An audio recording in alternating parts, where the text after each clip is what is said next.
Banyak jenis budaya tak benda dalam komunitas tradisi etnik di Indonesia. Misalnya musik rakyat, tari dan nyanyian rakyat lokal yang sifatnya tak benda, yang hanya dapat disaksikan atau dinikmati kalau dia dikemas dalam satu sajian tertentu. Jenis budaya ini lemah kedudukannya karena dia tak kekal dalam pengertian tak bisa dilihat kalau tidak disajikan. Dia bisa hilang, bisa dilupakan di telan masa. Tambo atau cerita rakyat, folklore termasuk budaya tak benda yang hanya bisa dinikmati kalau disajikan. Penyajian dalam bentuk lain adalah melalui perekaman, melalui tulisan, tapi tak bisa dinikmati secara langsung. Berbeda halnya dengan karya arsitektur atau seni rupa seperti bangunan atau ukiran yang sifatnya berwujud dan dapat abadi. Karya ini termasuk budaya benda, namun dia juga memiliki unsur budaya tak benda.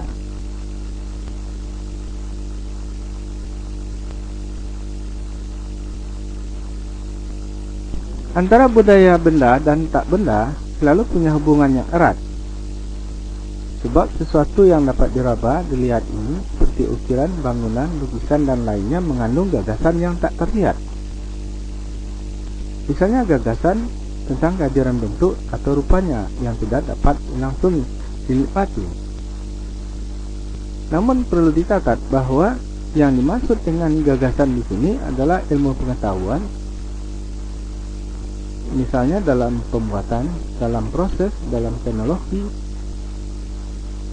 adalah ilmu pengetahuan mengenai sesuatu yang bersifat benda.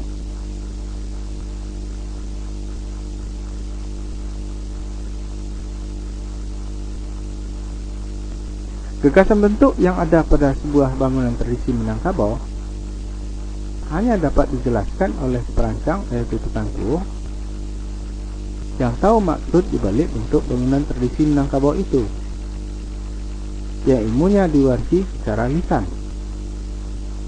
Gagasan bentuk dibalik rupa karya komunitas tradisi bahkan sering disembunyikan oleh si pembuatnya. Keberadaan mamangan adat atau peserta suci adat yang muncul di kemudian hari dapat dilihat sebagai salah satu medium untuk menjelaskan gagasan karya tradisional, apakah mengenai bentuk bangunan atau unsur lainnya. Namun peserta suci itu juga dapat dilihat sebagai interpretasi yang dikarang sesuai dengan imajinasi pengarang peserta peneliti. Kehadiran peserta peneliti atau mamangan adat dapat dilihat dari dua sisi. Pertama, sisi kebenarannya sebagai karya tersendiri. Yang lain adalah sisi penafsiran yang dapat menimbulkan keraguan karena penuh dengan berbagai kiasan. Sebaliknya harus dapat dilihat bahwa proses pembentukan kedua hal ini berbeda, bahwa mamangan adat bukanlah hasil pekerjaan tukang tuwo atau tukang ukir.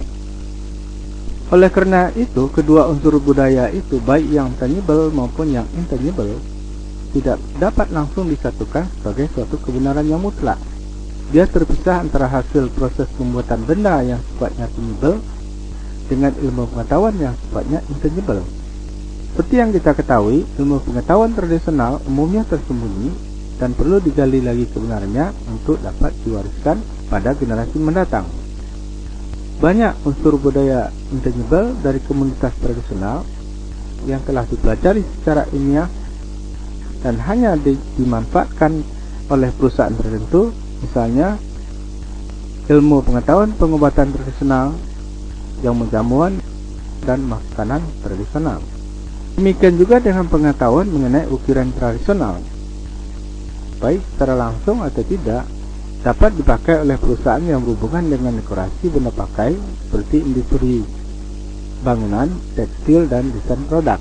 Namun fungsi yang terpenting dari penggalian potensi ukiran tradisional ini adalah untuk kepentingan pengetahuan tradisional atau muatan lokal sebagai unsur pewarisan budaya dan kepentingan pariwisata sebagai bahan informasi wisata budaya.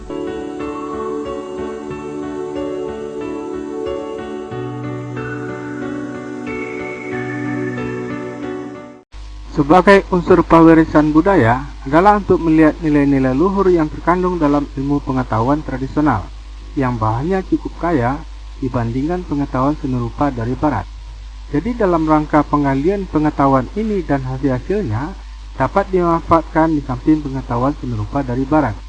Sebagai unsur kepentingan pariwisata, ilmu pengetahuan tradisional adalah sebagai bahan yang menarik untuk dijelaskan kepada wisatawan asing maupun domestik.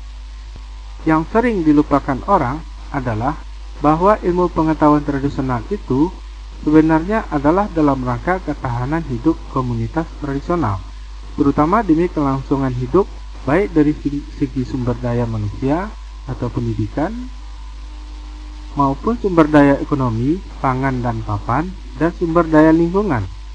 Dari segi sumber daya manusia, bangunan berfungsi sebagai tempat tinggal hunian sesuai dengan budaya lokal, memberikan perlindungan secara fisik dan kejiwaan, memberikan pendidikan secara sosial tentang bagaimana seharusnya hidup dalam komunitas maupun secara individual. Dari segi sumber daya ekonomi, bangunan berfungsi sebagai tempat aktivitas ekonomi yang berorientasi kepada kehidupan pertanian atau rural. Sebagai sumber daya lingkungan, komunitas memiliki pengetahuan tradisional bagaimana seharusnya mengatur lingkungan kecil atau persukuan dengan lingkungan skala besar atau lingkungan yang lebih besar, alam di sekitarnya, sehingga terdapat keseimbangan antara alam lingkungan komunitas dengan alam lingkungan yang lebih besar, seperti pemanfaatan sumber-sumber air untuk pertanian, hutan untuk bahan papan, dengan kehidupan pada komunitas suku dan kaum di Minangkabau.